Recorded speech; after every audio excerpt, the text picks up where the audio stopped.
Good morning. This is your Morning Minute with Sherry Perlman.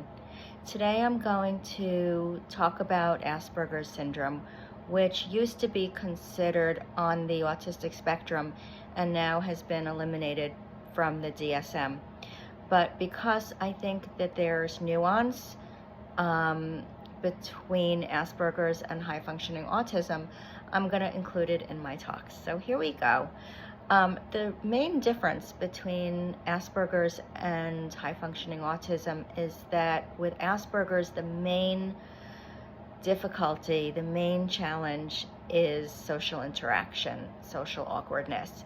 You might see some high interest in a specific area of knowledge base. You might see some difficulty with a change in routine or with transitions, but generally people with Asperger's have average to high average intelligence, and you would not pick them out from a crowd as different, except that they may be quiet, they may seem a little bit like a loner, and so it goes, the difficulties go unnoticed, they're invisible. But the shift in recognizing that individuals, the shift in the diagnostic categories shows that there can be a wide range of abilities. And it's relevant for families to know that while somebody might not be diagnosed as Asperger's in an evaluation, for example, because there is no longer a diagnostic category, that their behaviors and their emotional and social presentation may be that of somebody with Asperger's. So they may be shy, they may have difficulty feeling like they fit in, they might feel left out or left behind,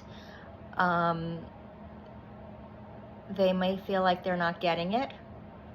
Inferences are hard, so they might not get sarcasm, and there might be sensory issues and motivational issues, especially when faced with the conflict of moving out into a world where they really are ill-equipped to know how to deal with certain situations that come up socially, versus staying in their rooms at home where it's safe, where they can disconnect from the reality of everything being so hard. One thing that can help people venture out more easily is knowing that they have the tools to deal with what comes at them unexpectedly socially, so that they can manage. So one tool is mindfulness, where one breathes through the social interaction, following their breath, focusing on their breath, how their breath feels coming in, how it feels coming out, and getting that internal signal from their bodies that they're starting to get overwhelmed, so that they can do that breath work. And breath work can be just focusing on the normal flow of the breath and then elongating the breath so that you're stimulating the vagus nerve and the parasympathetic nervous system. And there's all sorts of different kinds of breath work. There's, holding it at the top of the breath for a few seconds and then letting it out for a few longer seconds. I don't want you guys to do that if you are on the spectrum and you're watching me, because I want you to be able to stay engaged in the social interaction that you're in while you're breathing. So I don't want you to be focusing so much on the mechanics of the breathing, rather just notice your breath and elongate it. while you're paying attention to the conversation that's happening. And breath work like this will stimulate relaxation, reduced heart rate, and will affect the prefrontal cortex,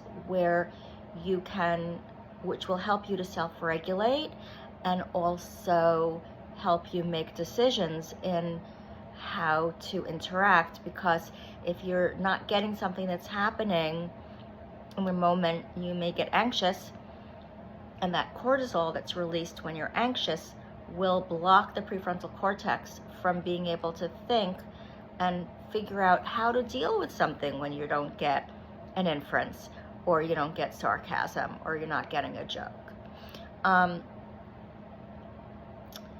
So it also affects the amygdala, that's breathing and the calming of the sympathetic nervous system. It affects the amygdala, which is associated with emotional processing, and the limbic systems in general related to memory and emotions, the hippocampus for memory and learning, and the vagus nerve is stimulated. So breathwork stimulates relaxation, finally, of the neuromuscular skeletal system, which is important for overall health. And for people who are on high alert all the time, or anxious about social interactions because we're social beings,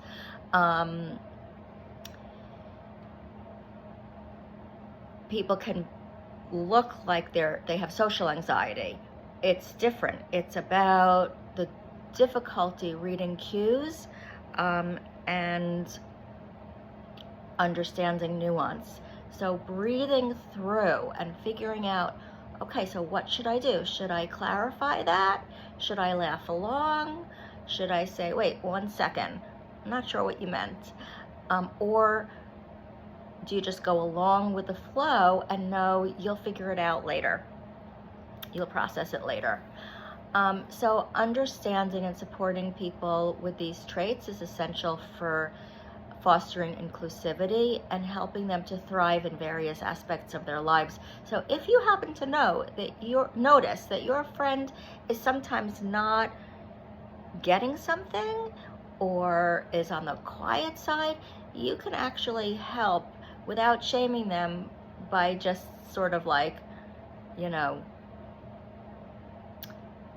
noticing when they look a little confused and spelling it out, like to the group with a laugh, even if it makes you look a little awkward, that will help your friend immensely.